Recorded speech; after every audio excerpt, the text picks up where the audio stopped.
Foi você quem me perguntou? Não, mas acho que devia saber até onde pode ir seu prazer. Da próxima vez, com um pouco de paciência, poderá levar o seu parceiro até lá, ao invés de ficar sendo guiada por ele. Mesmo que só restem 2 dias de vida, acho que não deve partir daqui sem saber aonde poderia ter chegado.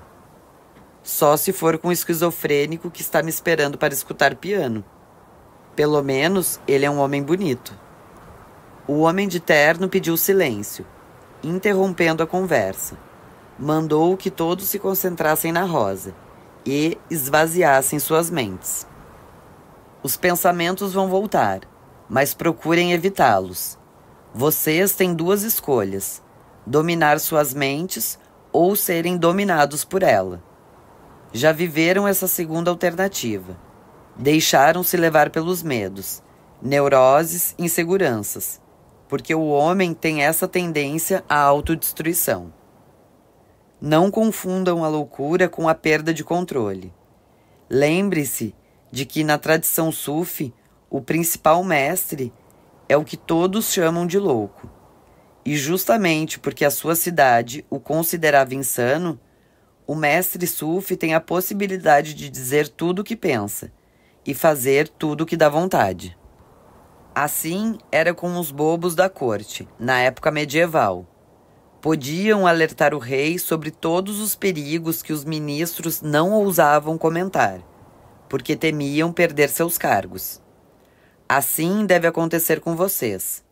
Mantenham-se loucos, mas comportem-se como pessoas normais. Corram o risco de serem diferentes, mas aprendam a fazer isso sem chamar atenção. Concentrem-se nessa flor e deixem que o verdadeiro eu se manifeste. O que é o verdadeiro eu? Interrompeu Verônica. Talvez todos ali soubessem, mas isso não importava. Ela devia preocupar-se menos com a história de incomodar os outros. O homem pareceu surpreso com a interrupção, mas respondeu: é aquilo que você é, não o que fizeram de você. Verônica resolveu fazer o exercício, empenhando-se ao máximo para descobrir quem era. Nesses dias em Villette, sentira coisas que nunca havia experimentado com tanta intensidade: ódio, amor, desejo de viver, medo, curiosidade. Talvez Mari tivesse razão. Será que conhecia mesmo o orgasmo?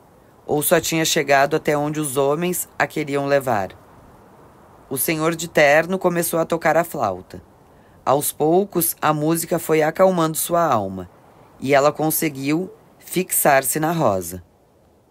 Podia ser o efeito do calmante, mas o fato é que desde que saíra do consultório do Dr. Igor, sentia-se muito bem. Sabia que ia morrer logo, então para que sentir medo? Não ajudaria em nada, nem evitaria o ataque fatídico do coração. O melhor era aproveitar os dias, ou horas que restavam, fazendo o que nunca tinha feito. A música vinha suave, e a luz embaçada do refeitório criara uma atmosfera quase religiosa. Religião. Por que não tentava mergulhar dentro de si e ver o que sobrara de suas crenças e de sua fé? Porque a música a conduzia para um outro lado, esvaziar a cabeça, deixar de refletir sobre tudo e apenas ser. Verônica entregou-se, contemplou a rosa, viu quem era, gostou e ficou com pena de ter sido tão precipitada. Quando a meditação terminou e o mestre Sufi partiu, Mari ainda ficou um pouco no refeitório, conversando com a fraternidade. A menina queixou-se de cansaço e foi logo embora. Afinal, o calmante que tomara naquela manhã era forte o bastante para fazer dormir um touro. E mesmo assim, ela conseguira forças para ficar acordada até aquela hora. Juventude é assim mesmo. Estabelece os próprios limites, sem perguntar se o corpo aguenta. E o corpo sempre aguenta. Mari estava sem sono. Tinha dormido até tarde. Depois resolveu dar um passeio pela cidade. Dr. Igor Exigia que os membros da fraternidade saíssem de Villette todo dia. Fora ao cinema e tornara a dormir na poltrona, com um filme aborrecidíssimo sobre conflitos entre marido e mulher. Será que não tinha um outro tema? Por que repetir sempre as mesmas histórias? Marido com amante, marido com mulher e filho doente, marido com mulher, amante e filho doente? Havia coisas mais importantes no mundo para contar. A conversa no refeitório durou pouco. A meditação relaxara o grupo, e todos resolveram voltar para os dormitórios, menos Mari, que saiu para dar um passeio no jardim. No caminho, passou pela sala de estar e viu que a menina não tinha ainda conseguido ir até o quarto. Estava tocando para Eduardo, o esquizofrênico, que possivelmente ficara esperando todo esse tempo ao lado do piano. Os loucos, como as crianças, só arredavam o pé depois de verem seus desejos satisfeitos. O ar estava gelado. Mari voltou, apanhou um agasalho e tornou a sair. Lá fora, longe dos olhos de todos, acendeu um cigarro. Fumou sem culpa e sem pressa, refletindo sobre a menina, o piano que escutava e a vida do lado de fora dos muros de Villette, que estava ficando insuportavelmente difícil para todo mundo. Na opinião de Mari, essa dificuldade não se devia ao caos, ou à desorganização, ou à anarquia, e sim ao excesso de ordem. A sociedade tinha cada vez mais regras, e leis para contrariar as regras, e novas regras para contrariar as leis. Isso deixava as pessoas assustadas, e elas já não davam um passo sequer fora do regulamento invisível que guiava a vida de todos. Mari entendia do assunto. Passara 40 anos de sua vida trabalhando como advogada, até que sua doença a trouxera a Villette. Logo no início de sua carreira, perdera rapidamente a ingênua visão da justiça e passara a entender que as leis não haviam sido criadas para resolver problemas, e sim para prolongar indefinidamente uma briga. Pena que Alá, Jeová, Deus, não importa que nome lhe dessem, não tivesse vivido no mundo de hoje, porque se assim fosse, nós todos ainda estaríamos no paraíso, enquanto ele estaria ainda respondendo a recursos, apelos, rogatórias, precatórias, mandados de segurança, liminares, e teria que explicar em inúmeras audiências sua decisão de expulsar Adão e Eva do paraíso, apenas por transgredir uma lei arbitrária, sem nenhum fundamento jurídico, não comer o fruto do bem e do mal. Se ele não queria que isso acontecesse, por que colocou a tal árvore no meio do jardim e não fora dos muros do paraíso? Se fosse chamada para defender o casal, Mari seguramente acusaria Deus de omissão administrativa, porque além de colocar a árvore em lugar errado, não a cercou com avisos, barreiras, deixando de adotar os mínimos requisitos de segurança e expondo todos que passavam ao perigo. Mari também podia acusá-lo de indução ao crime. Chamou a atenção de Adão e Eva para o exato local onde se encontrava. Se não tivesse dito nada, gerações e gerações passariam por essa terra sem que ninguém se interessasse pelo fruto proibido, já que devia estar numa floresta, cheia de árvores iguais, e, portanto, sem nenhum valor específico. Mas Deus não agira assim. Pelo contrário, escreveu a lei e achou um jeito de convencer alguém a transgredi-la, só para poder inventar o castigo.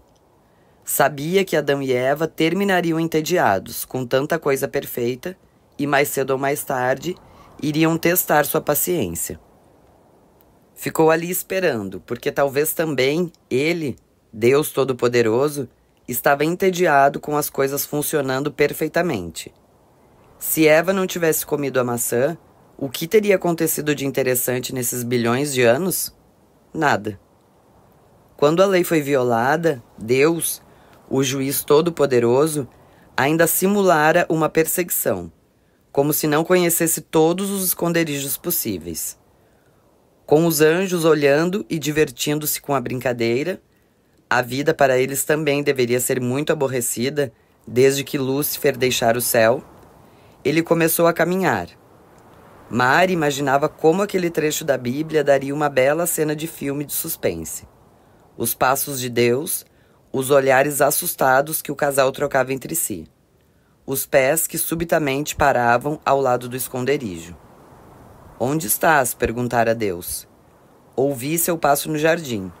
Tive medo e me escondi, porque estou nu, respondera Adão, sem saber que a partir dessa afirmação passava a ser réu confesso de um crime.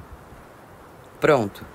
Através de um simples truque em que aparentava não saber onde Adão estava, nem o motivo de sua fuga, Deus conseguira o que desejava. Mesmo assim, para não deixar nenhuma dúvida à plateia de anjos que assistia atentamente o episódio, ele resolvera ir mais adiante. Como sabes que estás nu? Dissera Deus, sabendo que essa pergunta só teria uma resposta possível. Porque comi da árvore que me permite entender isso. Com aquela pergunta, Deus mostrou aos seus anjos que era justo e estava condenando o casal com base em todas as provas existentes. A partir dali, não importava mais saber se a culpa era da mulher, nem pedir para ser perdoado. Deus precisava de um exemplo, de modo que nenhum outro ser, terrestre ou celeste, tivesse de novo o atrevimento de ir contra suas decisões. Deus expulsou o casal. Seus filhos terminaram pagando também pelo crime, como acontece até hoje com os filhos de criminosos. E o sistema judiciário foi inventado. Lei, transgressão da lei, lógica ou absurda não tinha importância. Julgamento, onde o mais experiente vencia o ingênuo. E castigo. Como toda a humanidade fora condenada sem direito de revisão de sentença, os seres humanos decidiram criar mecanismos de defesa, para a eventualidade de Deus resolver de novo demonstrar seu poder arbitrário. Mas no decorrer de milênios de estudos, os homens inventaram tantos recursos que terminaram exagerando na dose. E agora a justiça era um emaranhado de cláusulas, jurisprudências, textos contraditórios que ninguém conseguia entender direito.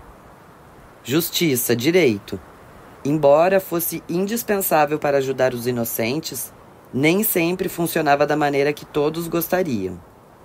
Mari ficou contente de estar longe dessa confusão toda, embora essa noite, com aquele piano tocando, não estivesse tão certa se Villette era o lugar indicado para ela. Se eu decidir sair desse lugar de vez, nunca mais me meto em justiça.